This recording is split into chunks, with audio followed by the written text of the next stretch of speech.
Bonjour, je suis Chris Burns et bienvenue dans The Network, l'émission qui se branche à la matrice de l'actualité pour aller au cœur d'un événement.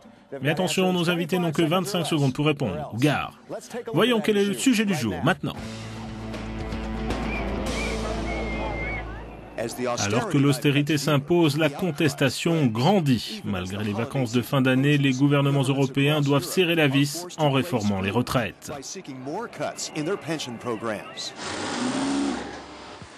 La crise financière a fait déborder un problème qui mijotait depuis longtemps. Que faire d'une population vieillissante?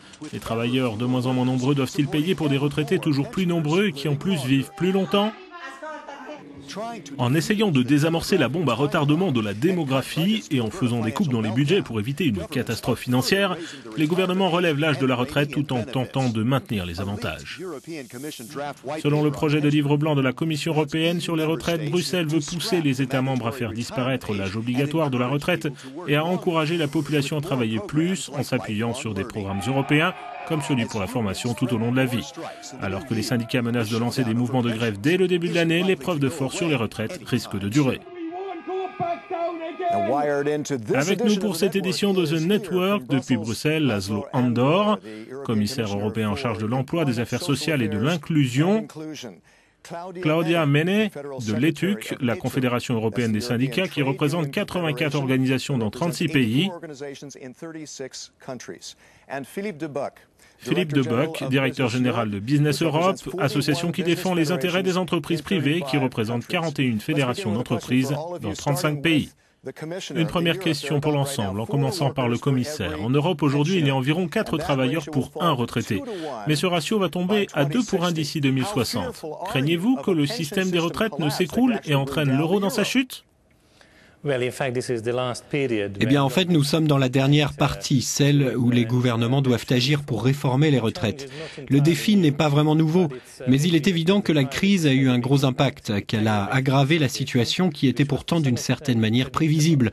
Donc nous aidons les États membres à mettre au point de bonnes réformes des retraites, et c'est dans notre agenda, malgré le fait que beaucoup d'États membres ont déjà commencé. Merci, monsieur le commissaire. Passons à Claudia. Vous attendez-vous à un effondrement et quand ? Il n'y aura pas d'effondrement. Nous devons nous battre pour que ceux qui sont sur le marché du travail puissent continuer à travailler jusqu'à l'âge de la retraite. Le chômage augmente et nous devons nous battre contre ça en priorité et ensuite réfléchir aux coupes dans le système des retraites. Ok. Philippe, quelle est votre opinion sur le sujet ?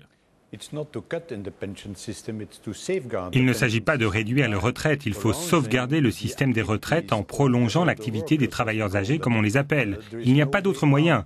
L'espérance de vie augmente de 2 ans et demi tous les 10 ans, donc il faut revoir le système pour pouvoir le sauver.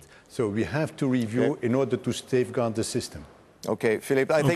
Je crois que l'une des questions essentielles ici est jusqu'à quel âge faut-il relever l'âge de la retraite? Certains disent jusqu'à 75 ans. Commissaire, qu'en pensez-vous? Eh bien, la Commission européenne ne va pas dire aux États membres à quel âge on devrait prendre sa retraite. Vous ne leur direz pas, mais vous les conseillerez. Qu'allez-vous leur conseiller? Ils doivent faire un lien très clair entre l'augmentation de l'espérance de vie et le relèvement de l'âge de la retraite. Mais bien sûr, ce n'est pas un lien automatique, car il faut aussi prendre en compte la réalité démographique de chaque pays, le marché du travail, la situation financière, le système des retraites. Mais ce lien reste néanmoins très important. Si l'on vit plus vieux, il faut aussi travailler plus longtemps. Bien, Claudia, si l'on vit plus longtemps, il faut travailler plus longtemps, n'est-ce pas? Non, le fait est que seulement 50% des travailleurs atteignent l'âge de la retraite. Ils ont entre 55 et 64 ans, soit seulement 43% des actifs sur le marché du travail. Et nous devons prendre soin d'eux pour qu'ils puissent atteindre l'âge de la retraite. Philippe, votre opinion? Il y a 2 éléments et Claudia a raison, nous devons pousser ceux qui sortent du marché du travail trop tôt à rester au travail. Je pense que l'on doit relever l'âge de la retraite de 65 à 67 ans. 67 ans, c'est très conservateur. Certains suggèrent qu'il n'y ait plus d'âge légal. Qu'en pensez-vous? Selon moi, cela dépend des professions et nous pensons que certaines professions doivent prendre leur retraite plus tôt que d'autres, comme dans les transports ou la construction. Ils ne pourraient pas faire face à une retraite à 60, 64 ou même 67 ans.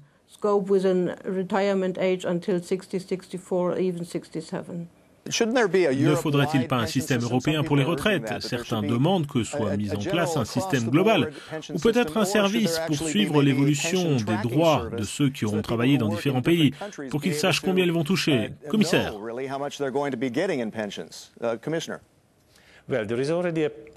Il existe déjà un système de suivi des retraites pour ceux qui sont prélevés à la source et cela marche plutôt bien.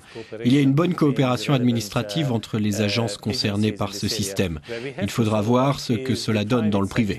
Philippe, qu'en est-il du secteur privé? Comment gère-t-on la question? C'est ce qu'on appelle le deuxième et le troisième pilier du système, à savoir les pensions complémentaires. Mais ce que vous dites est très important. Il s'agit de protéger les gens quand ils vont d'un pays à l'autre pour qu'ils puissent maintenir leur droit à la retraite, pour qu'ils aient une visibilité dans le pays où ils travaillent afin qu'ils touchent leur retraite. Mais qu'en est-il des cotisations? Faut-il les augmenter pour soutenir le système de prélèvement à la source? Commissaire. Eh bien, pour équilibrer le système, vous pouvez ajuster l'âge de la retraite, mais vous pouvez aussi ajuster les cotisations selon la compétitivité. Il faut avoir en tête tous ces paramètres en même temps. Claudia, il y a beaucoup d'objections du côté des travailleurs à l'augmentation des cotisations. Quelle est votre position? Nous avons besoin d'un système basé sur la solidarité et qui n'est pas dicté par les marchés. Nous devons protéger le premier pilier et ne pas transférer les responsabilités à d'autres. Philippe, beaucoup d'entreprises se plaignent que parfois elles doivent payer les 2/3 des cotisations de ces retraites. Qu'en pensez-vous? Bien sûr, elles payent ces cotisations, mais le problème est que pour augmenter le régime des retraites, on augmente les cotisations. Et ce n'est pas une bonne idée aujourd'hui. Ou alors, il faut élargir le nombre de ceux qui contribuent. Voilà ce qu'il faut faire. Il s'agit de stimuler le marché du travail et de mettre plus de gens au travail et plus longtemps. Claudia, l'employé moyen doit comprendre que l'État et les compagnies ne peuvent peut-être pas payer toutes leurs retraites. Oui, mais pour mettre de l'argent de côté, il faut déjà avoir un revenu décent, avoir un salaire qui vous permette de prendre une complémentaire. Or, aujourd'hui, il n'y a pas seulement une baisse des retraites, mais une baisse des salaires et une augmentation du travail précaire qui n'est pas couvert par le système social. Ok, faut-il s'inquiéter de possibles conflits sociaux qui pourraient venir ébranler les gouvernements qui tentent de restructurer leur système de retraite? Commissaire.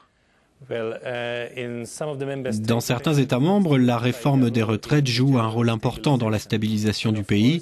Mais bien sûr, lorsqu'elle s'associe avec des ajustements de salaire ou des baisses de salaire dans le secteur public, alors bien sûr c'est très difficile, surtout pour l'équité.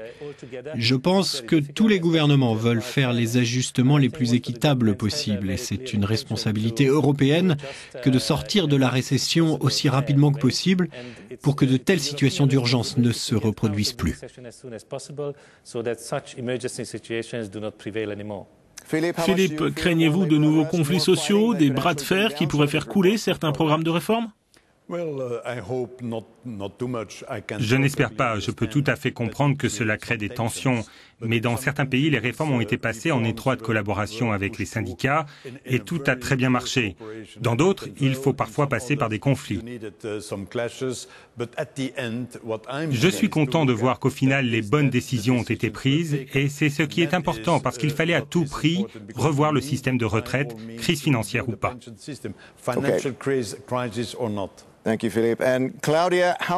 Merci Philippe. Claudia, jusqu'à quel point les syndicats sont-ils prêts à aller pour ne pas trop lâcher quand on parle de la réforme des retraites?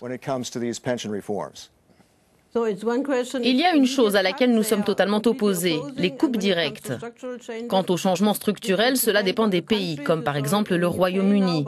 Mais il y a eu aussi des tensions dans d'autres pays et cela dépend du degré d'implication des syndicats, mais aussi de la profondeur des réformes structurelles à apporter. Donc il est difficile de prédire s'il y aura ou pas des conflits sociaux à l'avenir. Claudia, merci beaucoup. Merci à tous. Notre temps est écoulé. Je voudrais remercier nos invités, Laszlo Andor, Claudia Mene et Philippe Debuck. Je suis Chris Burns. Je vous dis à la prochaine. Merci d'avoir regardé The Network.